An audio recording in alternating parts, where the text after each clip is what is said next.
السلام عليكم حبايبنا، كيفكم؟ ان شاء الله تكونوا بخير. وصفتنا اليوم راح تكون كتير طيبة وشهية. راح نعمل مع بعض شيخ المحشي السوري على الطريقة اللادقانية. أكلة عن جد من الأكلات السورية الرائعة. بتحبوا تاكلوا جنب منها رز بشعرية، فليفلة حدة، لبن، اللي بدكم حسب رغبتكم. شايفين المنظر بياخد لعل وريحتها وطعمتها خيال. خلينا هلأ حبايبنا نروح نشوف المكونات وطريقة التحضير. اول شي حبايبي انا عندي هون كيلو كوسة منجوفين كتير منيح ونضاف وغير شكل. بتخلوا شوية لب جوا الكوساية. ومنشان الحشوة عندي هون 3 بصلات فرمتون ناعم. وفي عندي تقريبا نص كيلو لحمة ناعمة.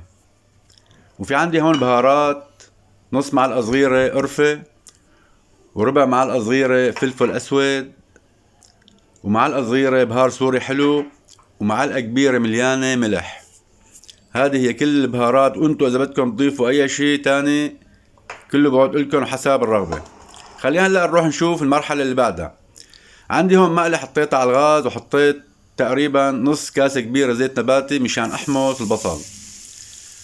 بحط معه كمان معلقة كبيرة سمن حيواني بيعطي طعم كتير طيب بقلب الحشوة. هلا حبايبي من بعد ما نزلت السمنة رح حرك البصل كتير منيح حتى يدبل وياخد لون ذهبي. ما رح احرقه، بس بدي خليه يدبل وياخد لون.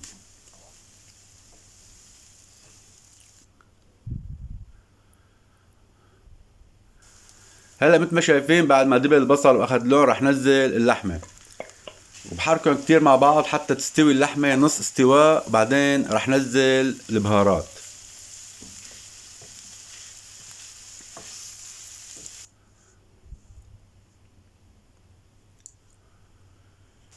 هلا حبايبنا بنزل البهارات اللي ورجيتكم اياها من شوي.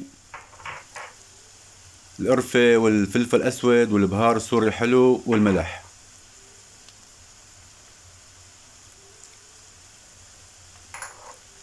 هيدي الأكلة من الأكلات السورية اللي كتير طيبة، بتمنى تجربوها، كتير رح تعجبكم وكتير طيبة.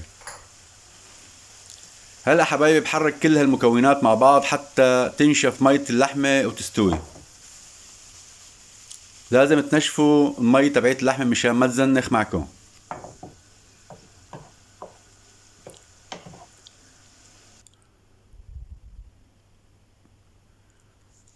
هلا مثل ما شايفين الحشوة استوت، ننتقل للمرحلة اللي بعدها.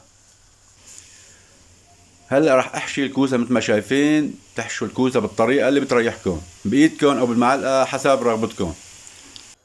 مثل ما شايفين حبايبي انا حشيت كل الكوسة اللي عندي وعبيتها كلها للتم مع الضغط مشان تتملى كلها بالحشوة مثل ما شايفين بالشكل هذا. هلا انا عندي هون زيت غزير حطيته بمقلي على الغاز. رح اقلي الكوسة وخليهم يدبلوا كتير منيح وياخدوا لون ذهبي غامق. ضل بقلبهم ومثل ما شايفين بالشكل هذا مشان ياخدوا اللون موحد وما يحترقوا.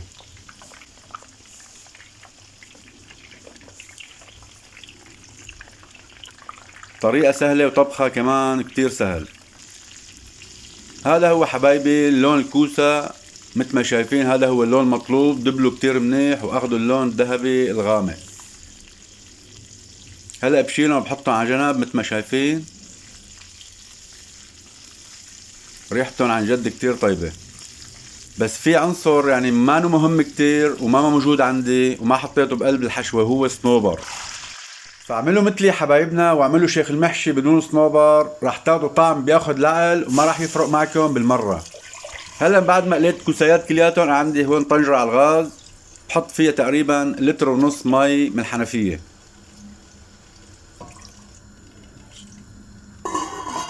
وهلا بغطي الطنجرة وبترك المي لحتى تغلي، وبعدين بنشوف شو راح نعمل. مثل ما شايفين المي صارت عم تغلي. هلا راح نزل بقلب المي كوسة شيخ المحشي. هذا اللون راح يعطي المي او الصوص لون بياخد لعل وطعم، راح ياخد من طعم اللحمة والبصل والبهارات.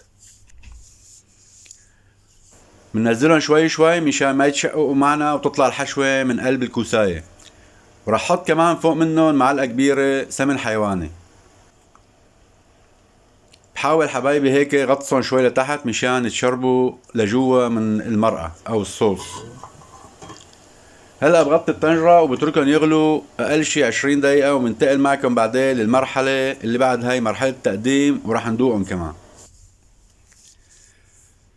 وهلا حبايبي بعد مرور 20 دقيقة شوفوا طبختنا شيخ المحشي السوري على الطريقة اللادقانية استوت وصارت جاهزة وغير شكل. هلا راح نحضر مع بعض احلى واطيب صحن شيخ المحشي بالعالم.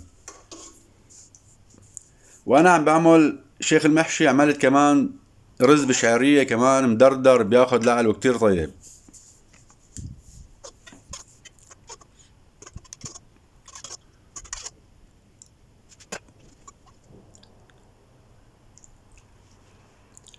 يا سلام، عن جد ريحتها بتاخد لعل. هذه هي حبايبنا أكلة شيخ المحشي السوري على الطريقة اللادقانية، صارت معي بهالشكل، بتشبه نوعا ما الكوسة بلبن، بس هاي شيخ المحشي بدون لبن على الطريقة اللادقانية. وهذا هو رز بشعرية صار عندي جاهز، شوفوا شكله بياخد لعل مدردر وما ملزق على بعض. وهلا حبايبي مثل ما شايفين رح استأذن من شيخ المحشي مشان اخذ من عنده محشية دوقة واعطيكم رأيي. بتحبوا تاكلوا جنب منها مثل ما قلت لكم لبن، فليفله حده، حسب رغبتكم. شوفوا لي منظرها من جوا، الحشوه كيف معبايه من جوا وغير شكل. ريحتها عن جد بتاخد لعل، وطعمتها كمان غير شكل.